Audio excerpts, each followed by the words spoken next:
राष्ट्रीय प्रेस की बात की गई। मतलब अगर मैं दिल्ली में होता तो दिल्ली में ही प्रेस होती, तो राष्ट्रीय स्तर की प्रेस है। मित्रों, राहुल गांधी को हो क्या गया है?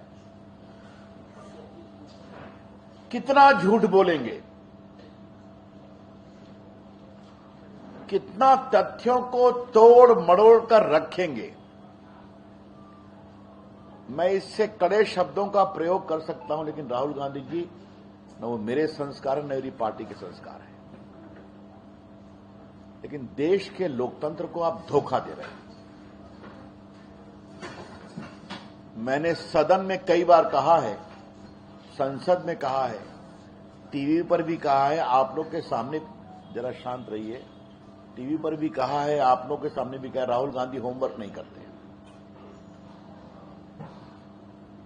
लेकिन कल जो बोले हैं वो तो कमाल बोल दिए। आपने देखा होगा, उन्होंने कल एक प्रेस कॉन्फ्रेंस किया था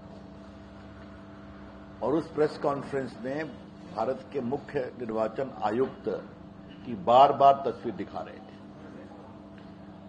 चुनाव आयोग अपने को डिफेंड करेगा, मुझे कुछ नहीं कहना है, लेकिन जो ज्ञानेश कुमार आज से कुछ महीना पहले बने हैं चीफ इलेक्शन कमिश्नर, उनको 23 के चुनाव से आप उन पर आरोप लगा रहे हैं, उनकी फोटो दिखा रहे हैं। क्या मतलब है? और सबसे मजे की बात आप देखिए, तो मैं विस्तार से बताऊंगा, उसको आपके सामने बताना चाहता हूं। आलंद विधानसभा की बात उन्होंने कही। होमवर्क नहीं करते हैं ना? बीजेपी वहां 18 तक जीती थी, बीजेपी 23 में हार गई। जीता कौन? कांग्रेस पार्टी। कितने वोट से? 248 वोट्स। इलेक्शन पिटीशन हुआ, अभी कर्नाटका हाईकोर्ट ने वहां पर, जहां तक जानकारी मिली है, रीपोलिंग का आदेश दिया है। जो दे सकता है इलेक्शन पिटीशन। तो श्रीमान राहुल गांधी, जीता है आपका उम्मीदवार, हाईकोर्ट का डायरेक्शन हुआ है, और आप अपने ही उम्मीदवार की खटिया खड़ी कर रहे हैं। क्या कहा जाए? Mister Rahul Gandhi, have you lost all sense of purpose and propriety that in the 23 voting of Vidhan Sabha, your candidate won the seat.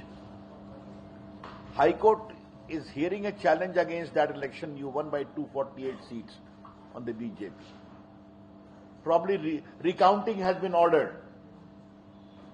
और आप उसी पर हल्ला कर रहे हैं। इसके बारे में क्या कहा जाए?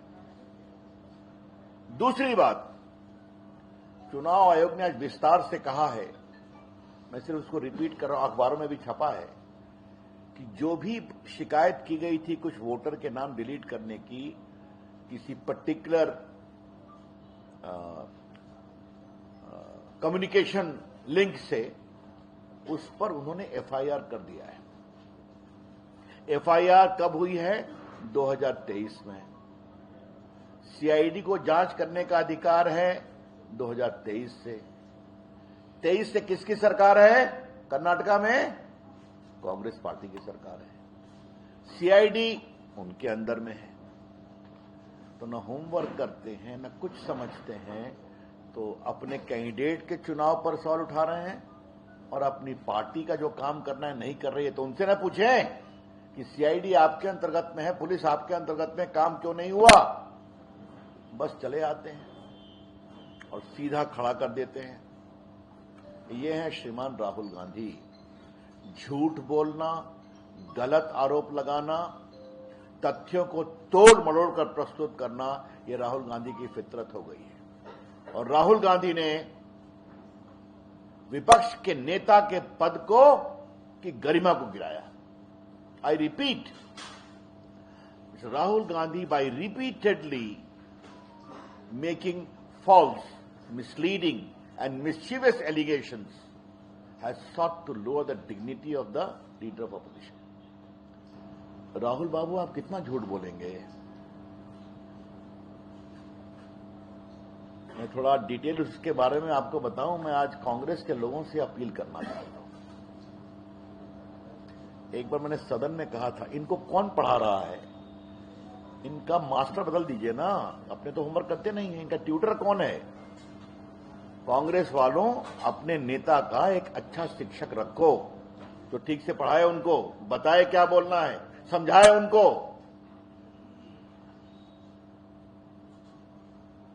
आज ये व्यंग करने की इच्छा है, बहुत रोचक है।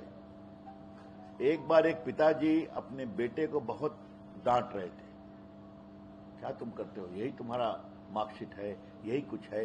2-3 थप्पड़ भी लग, कुछ बोले, चुप रहो, बहस मत करो। बाद में उसकी मां ने कहा, यह मार्कशीट आपका है, उसका नहीं है, जिसके लिए आप उसको डांट रहे हैं। तो राहुल गांधी जी, ये सरकार आपकी है जिसने काम नहीं किया कर्नाटक में सीआईडी इन्वेस्टिगेशन। अगर नहीं हुआ तो जीता हुआ उम्मीदवार आपका था। कौन सा बम है? हाइड्रोजन बम ना, बताइए। यह है राहुल गांधी का हाइड्रोजन बम। तो इसलिए मुझे लगा कि अब उनको थोड़ा बताने की जरूरत है।